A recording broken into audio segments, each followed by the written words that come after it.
8 de la mañana con 11 minutos, 8 con 11 minutos. Avanzamos con más información y entrevistas en Punto Noticias, primera emisión a través de Pichincha Universal. Está ya con nosotros el doctor Cristian Pino, abogado, especialista en Derecho Administrativo, experto en Derecho de Inversiones. ¿Cómo está, doctor Pino? Buenos días, bienvenido. Le saludamos a Alexis Moncayo, quien le habla, Licenia Espinel. Nos van a llover las inversiones, eso nos dicen quienes son partidarios de que Ecuador se haya adherido nuevamente al CIADI. Va a haber una lluvia de inversiones porque vamos a generar seguridad jurídica, estabilidad jurídica con este tipo de decisiones. Esta adhesión al CIADI ha generado polémica en la Asamblea Nacional y en distintos actores de la política y de la economía. Hay criterios encontrados, pero es verdad que van a llovernos las inversiones como país, que vamos a generar la estabilidad jurídica necesaria y que nos vamos a beneficiar todos como ecuatorianos con esta adhesión al CIADI. Buenos días, bienvenido. Buenos días, Licenia, buenos días, Alexis, un gusto estar con ustedes en Pichincha Universal. Un saludo a toda la audiencia que nos sintoniza esta mañana. La historia del Ecuador, digamos, o el caso ecuatoriano muestra que no necesariamente hay una correlación entre la firma de este tipo de convenios y la atracción de inversiones.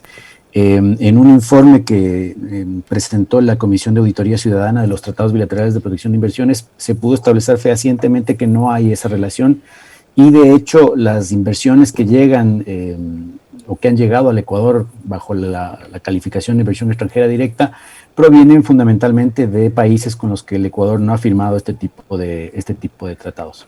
Además, los datos de la Comisión son reveladores en el sentido de que este tipo de inversiones, que son las que normalmente utilizan este tipo de tratados, no solamente que atraen, se atrae poca inversión, sino que además la inversión que traen no necesariamente deja réditos en términos de transferencia de tecnología o la generación de la formación bruta de capital, pero sobre todo además produce graves afectaciones en materia ambiental, en materia de derechos laborales y además las empresas que normalmente utilizan este tipo de beneficios que se les otorga a través de estos tratados tienen un comportamiento fiscal no adecuado, es decir, no necesariamente tributan todo aquello que deberían tributar. Entonces, estos tratados implican una cesión de soberanía,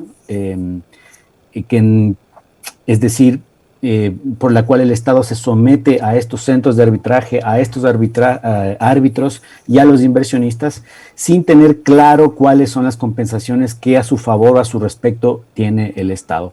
Yo tengo serias dudas respecto de que efectivamente se pueda atraer inversión, y si es que lo que se busca es atraer inversiones, existen otras formas más inteligentes, menos lesivas para la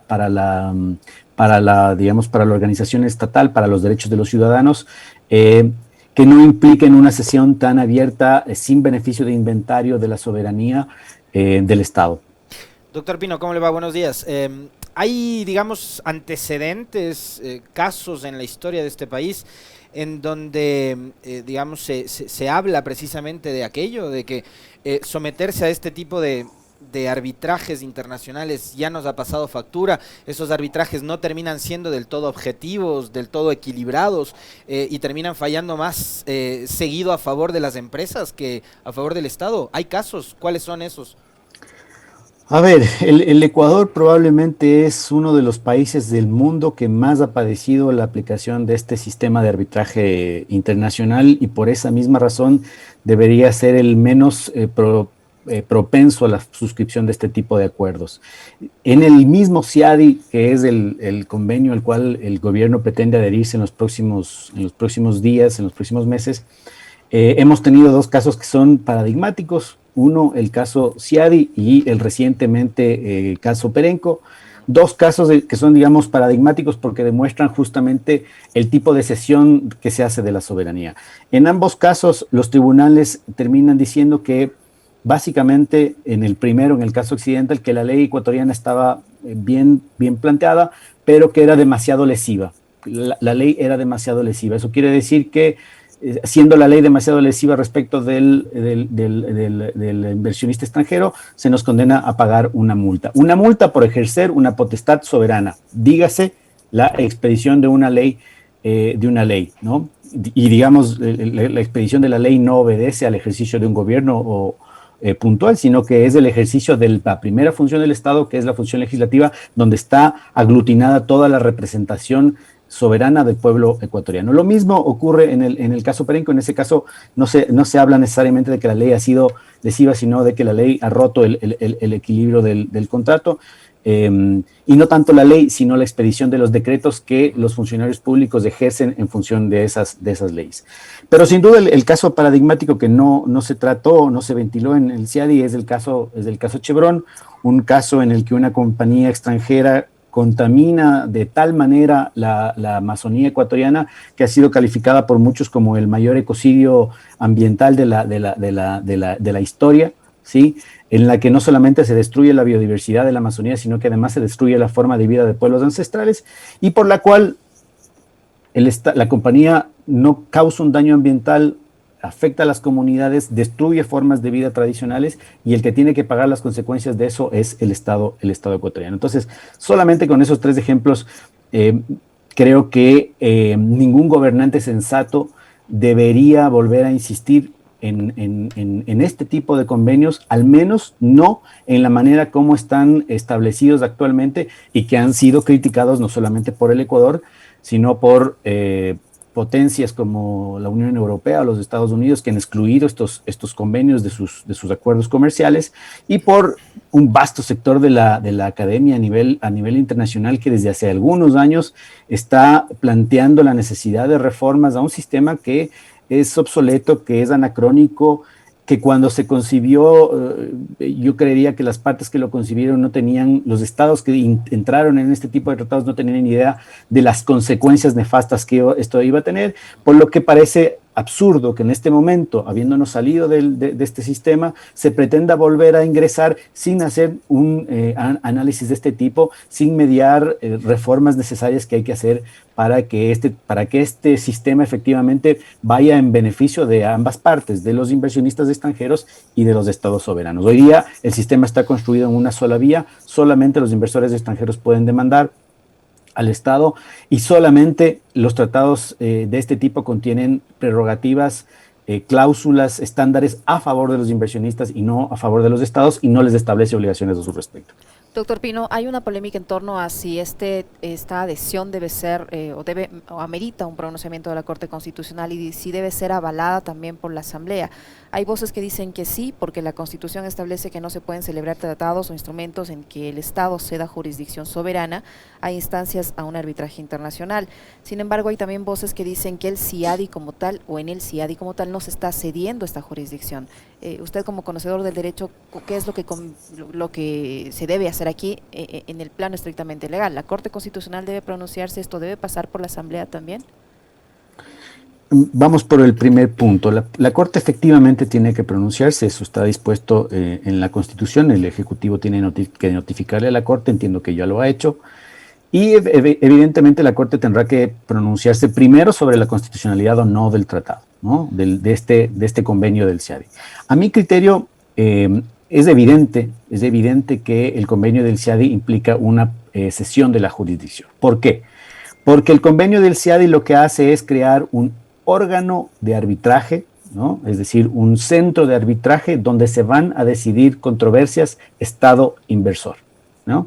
El hecho de que se requiera un prerequisito jurisdiccional, es decir, el consentimiento del Estado para que después empiece a operar el centro, no implica que no se le esté cediendo ya la jurisdicción. El artículo 422 no dice pactar arbitraje, el artículo 422 dice ceder jurisdicción. Y cuando se entra en un convenio de esta naturaleza, en la que se crea un centro de arbitraje, en la que se definen reglas de procedimiento, en la que se designan árbitros para resolver este tipo de conflictos, lo que se está haciendo es ceder eventualmente la jurisdicción. Por lo tanto, la Corte Constitucional debería declarar que el convenio no cumple con lo establecido en el artículo 422 y debería declararlo como inconstitucional. Ahí tengo dos dudas, doctor, perdón, para complementar. La una es, digamos, esa inconstitucionalidad o la ilegalidad de encontrarla podría partir también del hecho de que el convenio lo suscribe una embajadora. ¿Está, digamos, acreditada o calificada la embajadora Baki en Washington como para suscribir ese convenio? Punto 1. Y punto 2, lo que dice el artículo 422 de la Constitución. Sí, justamente eso, a ver, sobre lo de la embajadora Baki, digamos, habría que ver el tipo de potestades que se les dio cuando se le constituyó como embajadora en Estados Unidos. Yo entiendo que eso es perfectamente posible, no creo que haya ahí algún problema. Pero en el caso del artículo 422 sí efectivamente hay un problema porque, como le estaba señalando Alexis Licenia, el artículo 422 dice que no se puede ceder jurisdicción en tratados internacionales. ¿Qué es la jurisdicción? La jurisdicción es la potestad que tienen los estados para resolver conflictos jurídicos entre particulares, ¿sí? En este caso, lo que estaríamos cediendo es la posibilidad de que un centro de arbitraje en el futuro pueda resolver un conflicto entre el Estado y un inversionista extranjero que ha venido al país, ¿no? Que se requiera el consentimiento previo del Estado no implica que esa cesión de jurisdicción ya no se haya dado, ¿sí? Porque lo que se está haciendo, como le decía, con este convenio es crear un centro de arbitraje, definir un procedimiento para la solución de este tipo de controversias y además designar una serie de personas que van a fungir como árbitros para resolver este tipo de controversias. Es decir, lo que se está haciendo en este tratado, en este convenio, es efectivamente ceder jurisdicción y por lo tanto la Corte Constitucional debería declararlo inconstitucional. Recordemos además, Alexis, que respecto de este tema existe un pedido de interpretación, ¿no es cierto?, respecto de cuál es el alcance de este artículo, lo que pone, digamos, aún más de manifiesto la necesidad de que exista un pronunciamiento de la Corte y por lo tanto no podemos adherirnos inmediatamente a este tratado. Eso por un lado. Y por otro lado, efectivamente, el artículo 419.7 de la Constitución es claro cuando señala que este tipo de tratados, es decir, tratados que atribuyan competencias propias del ordenamiento jurídico interno a organismos supranacionales, tiene que necesariamente ser ratificado por la Asamblea Nacional. No entiendo por qué hay sectores que señalan que este tipo de tratados no implican otorgar potestades a a organismos supranacionales, cuando estamos viendo claramente que lo que hace este tratado es permitirle a un centro de arbitraje, es decir, a un organismo supranacional, decidir controversias jurídicas entre particulares. La decisión de controversias jurídicas entre particulares o entre personas, entre el Estado y un extranjero, es una potestad exclusiva del Estado, ¿no? Por lo tanto, entonces, está claramente establecida esta relación. Y aquí hay un elemento que hay que acotar y tener claro, Alexis, Licenia, es que esto ya sucedió en el año 2001, cuando se dio la ratificación del convenio del CIADI, en un texto similar, casi calcado al actual. El Tribunal de Garantías Constitucionales de la época y todos los organismos del Estado que tuvieron a consideración el convenio del CIADI entendieron que por cumplirse con estos requisitos tenía que ratificarse por la Asamblea Nacional, el Congreso Nacional en esa época, lo que en definitiva sucedió. Es decir, tenemos un antecedente y no existe una razón, una interpretación lógica que nos pueda permitir entender que este tratado, el convenio del CIADI, no implica la cesión de jurisdicción y por lo tanto la transferencia de competencias propias del Estado a un organismo supranacional. Cabe perfectamente dentro de las hipótesis del 422 y del 417, por lo que primero debería ser declarado inconstitucional por la Corte Constitucional y segundo lugar, en el caso eventual de que no fuera declarado inconstitucional por la Corte, tiene necesariamente que pasar por la ratificación de la Asamblea y ahí a la Asamblea le corresponde un rol fundamental. No pueden los asambleístas permitir que sus competencias sean cercenadas y no actúen y no intervengan en una materia que es tan relevante para los intereses del Estado ecuatoriano, habida cuenta de la historia nefasta de la aplicación de este tipo de convenios en nuestro país. Doctor Pino, según información de prensa, el 85% de países de las Naciones Unidas han firmado esta convención del CIADI. ¿qué ventajas tiene? Le estamos viendo los puntos que nos jugarían en contra como Estado, pero ¿tiene alguna ventaja el adherirse al CIADI? Como ha dicho el ministro de la Producción, Julio José Prado, que está feliz con esta noticia, la ha calificado como una gran noticia para el Ecuador, porque el hecho de que se haya realizado el pedido formal para retornar al CIADI después de 11 años es una buena noticia, dice, porque era una traba importante para los acuerdos comerciales y de inversión que tanto necesita el Ecuador. A mi modo de ver, no hay ningún elemento favorable ni beneficioso para el país. La experiencia del país es, en estos casos, como le he señalado, es nefasta. Esto implica someterse a las decisiones de árbitros y a las prerrogativas que se les entregan arbitrariamente a ciertos inversionistas extranjeros sin ningún beneficio de inventario. No estamos o no recibimos nada a cambio de este tipo de tratados. Como ya le había señalado, la atracción de inversiones no está comprobada, no hay una relación causal. Esto además no solamente que no está comprobado en el Ecuador, sino que además no está comprobado en ninguna parte del mundo. Hay múltiples textos y múltiples estudios que se han realizado en la academia a nivel internacional, donde claramente se establece que no existe una relación entre atracción de inversiones y la suscripción de este tipo de tratados.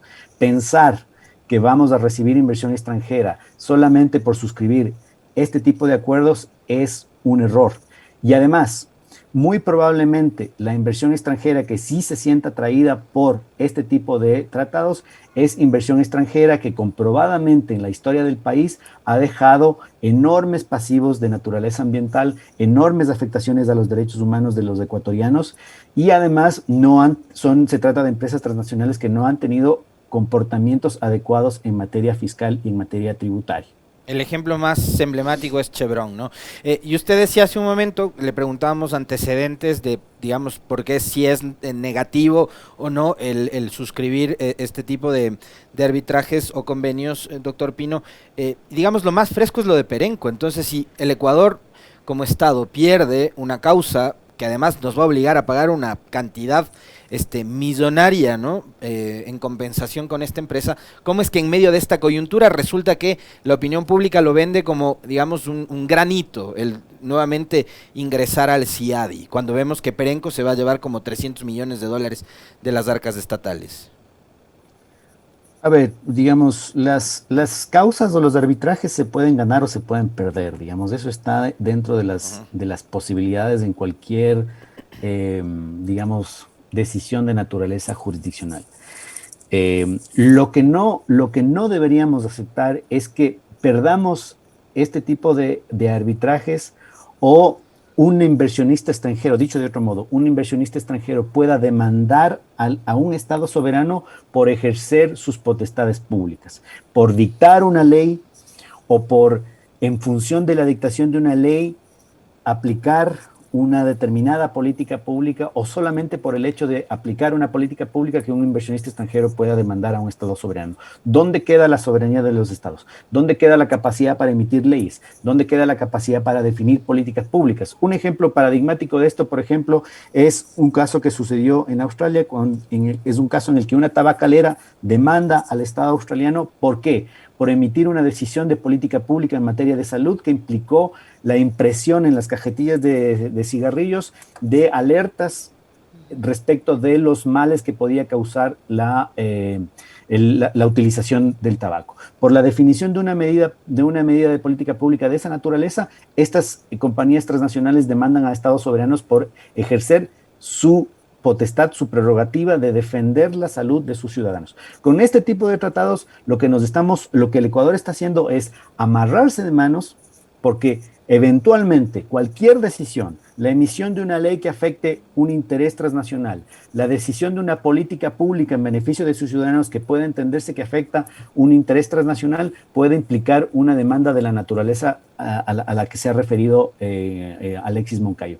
Es decir, insisto, los arbitrajes se pueden ganar o se pueden perder, pero lo que no podemos admitir, ¿sí?, es que se coarte la capacidad, la potestad del Estado ecuatoriano de definir en beneficio del interés público normas y políticas y someter estas normas y políticas a la decisión de 3 o 4 funcionarios arbitrales que no conocen la lógica del derecho público, que no conocen la racionalidad de las políticas públicas, ¿no?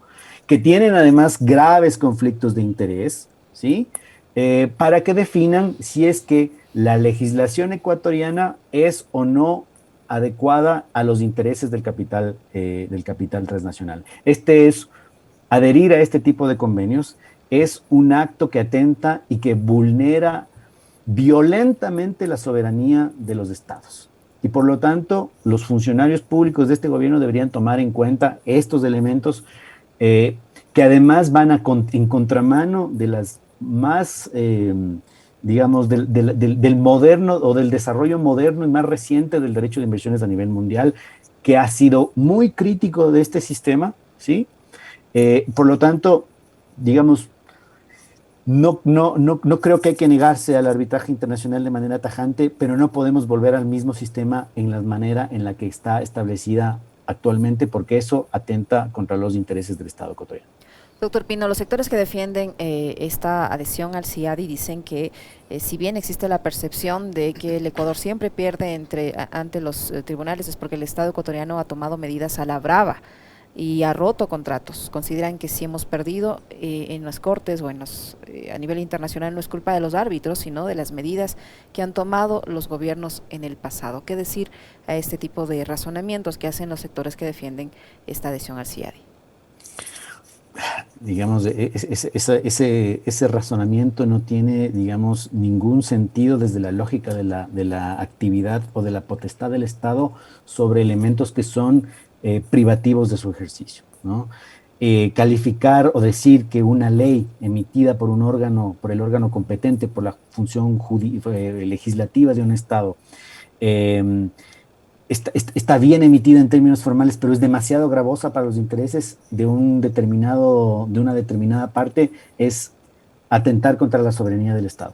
Decir que una política pública en materia de salud, por ejemplo, o en materia ambiental, ¿no es cierto?, es una medida tomada a la brava, me parece que no tiene ningún tipo de racionalidad. El Estado está para ejercer sus competencias, para ejercer su potestad regulatoria, para legislar en beneficio de todo el colectivo, no en beneficio de un grupo determinado que por alguna razón, ¿no es cierto?, tiene prerrogativas especiales. Estos tratados rompen un principio natural del derecho, que es que los extranjeros tienen que adaptarse y someterse a la legislación del país al que van, ¿sí? Estos tratados rompen esa lógica porque les permite extrapolarse de la legislación nacional, de la legislación local, extrapolarse de las instituciones locales y disputar con el Estado cuestiones que no son resueltas al amparo necesariamente de la ley nacional, o que se dice que son resueltas al amparo de la legislación nacional, pero que son interpretadas a través de la definición de unos estándares que están establecidos de manera vaga, de manera ambigua, de manera imprecisa, que dejan justamente un margen para que 3 personas localizadas fuera de la jurisdicción del Estado ecuatoriano definen sobre temas de trascendencia nacional, como la definición de una ley o la aplicación de una política pública. ¿Qué es lo que termina siendo, doctor Pino, digamos, lo más importante para que el Ecuador se convierta en un gran atractivo de esa inversión privada y de esa inversión extranjera, que es, digamos, como que el relato que se está tratando de posicionar? No es necesario ingresar al CIADI nuevamente para que el Ecuador sea un atractivo para los inversionistas internacionales. ¿Qué es lo que se necesita? Seguridad jurídica, estabilidad política, más allá de suscribir este tipo de convenios. Yo digamos, solamente para poner en términos muy claros y tratar de describir precisamente lo que yo le quiero decir, me voy a ir a un ejemplo, ¿no? Usted recordará, Alexis Licenia, que hace pocos días la Secretaría Jurídica de la Presidencia de la República emitió un decreto diciendo que se prohibía o se establecía la exigencia de que las instituciones públicas ya no exijan, por ejemplo, ciertos documentos como la papeleta de votación, ¿no es cierto? Y eso lo presentaban como un gran logro para facilitar los trámites y para facilitar la eficiencia en la gestión pública, ¿no es cierto? Eso ya estaba contenido en una ley de simplificación de trámites que se expidió, si no estoy equivocado, entre el año 2018 y el 2019. ¿Qué es lo que quiero decir con esto? El Código de la Producción contiene una serie de incentivos y de beneficios para los inversionistas nacionales y extranjeros, muchos de los cuales no han sido utilizados por desconocimiento o simplemente por falta de proactividad. ¿Qué quiero decir con esto? Que existen múltiples maneras para atraer la inversión extranjera sin someter lesivamente, como hacen estos tratados, la soberanía del Estado, ¿sí? Estableciendo además la necesidad de que el inversionista extranjero también cumpla no solamente con la legislación nacional, sino además con otras obligaciones como por ejemplo el respeto irrestricto por los derechos de la naturaleza, el respeto irrestricto por sus obligaciones laborales y por sus obligaciones tributarias, ¿no?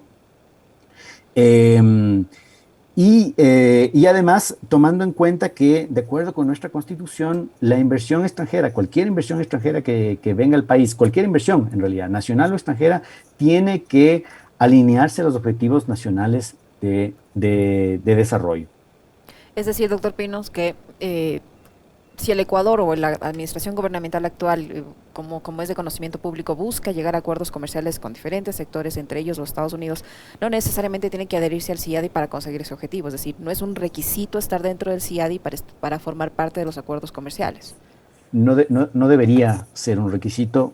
De hecho, los Estados Unidos, la Unión Europea, en sus últimos y más recientes acuerdos comerciales están excluyendo de sus acuerdos comerciales estos temas relativos a la inversión y a la protección de inversiones, porque se han dado cuenta, incluso ya los estados hegemónicos se han dado cuenta que estos tratados, estas prerrogativas establecidas en favor de los inversionistas contienen estos problemas. Eso por un lado. Y por otro lado, el CIADI no es el único centro de arbitraje que existe en el mundo. Existe una multiplicidad de lugares de arbitraje. Aquí en el Ecuador hay centros de arbitraje. En la región, en Santiago de Chile, tenemos sistemas de arbitraje. Había planes de constituir en UNASUR un centro de arbitraje. Es decir, existe una serie de alternativas que no ponen en peligro el patrimonio del Estado, que no ponen en peligro los derechos de los ciudadanos y que no implican una entrega tan burda y tan abierta de la soberanía del Estado a los intereses del capital transnacional. Y en ese mismo sentido, creo yo también que la Asamblea debería convocar al Canciller de la República justamente para que dé explicaciones de cuál es la racionalidad en la implementación de este tipo de decisiones, cuando sabemos, hemos visto, somos testigos, que el caso ecuatoriano o la experiencia del Ecuador en el CIADI y en distintos centros de arbitraje ha sido nefasta. Ahí la pregunta sería entonces, para complementar la interrogante anterior, ¿por qué el CIADI, doctor Pino? Esa es una pregunta difícil de contestar, Alexis. La verdad es que ahí hay digamos, yo entiendo que ahí hay una serie de intereses. Es como que me digas, ¿por qué el FMI, no? Claro, yo creo que hay una serie de intereses y eso también es un tema que debería ser fuertemente investigado por la prensa, por los órganos de fiscalización, porque existen bufetes, grandes firmas de abogados que están interesados en este tema. El tema del arbitraje para las grandes firmas de abogados, compañeros Alexis, Licenia, es un negocio. Es un negocio muy lucrativo porque paga muy buenos dividendos. Las indemnizaciones que se definen o que se pagan en estos tipos de arbitrajes son de cantidades enormes, ¿no? Buena parte de la academia les denomina las indemnizaciones superfluas, es decir, porque son demasiado exorbitantes sus cantidades y que lo único que buscan es extorsionar, por un lado extorsionar a los estados y por otro lado asegurar grandes sumas de dinero para quienes intervienen en estos juicios como árbitros, como abogados de las empresas o como peritos en legislación nacional e internacional. Vayan ustedes a hacer una investigación respecto de los casos en los que hemos intervenido. Indague usted quiénes han sido los abogados locales o las firmas locales que ayudaron a las firmas internacionales, qué abogados participaron como peritos de de la legislación nacional en casos como el caso Chevron, y usted se podrá dar cuenta entonces a quién beneficia directamente este negocio del arbitraje internacional. Claro, algunos de ellos se han desempeñado como ministros de energía, ¿no? Y Algunos de ellos y ahora, algunos de ellos están regresando, digamos, a la palestra claro, pública en los últimos meses. el efecto Dajic, más o menos, grandes analistas económicos, y furiosos tuiteros además. Gracias, doctor Cristian Pino, muy amable. Muchas gracias a ustedes, un gusto, buenos días. Lo propio, muy amable, muchas gracias. 8:41 en Punto Noticias. Enseguida regresamos para continuar hablando de cosas interesantes, esta vez de un pronunciamiento muy importante que debe realizar hoy la Corte Constitucional sobre el tema minero en el Chocó andino de la provincia de Pichincha.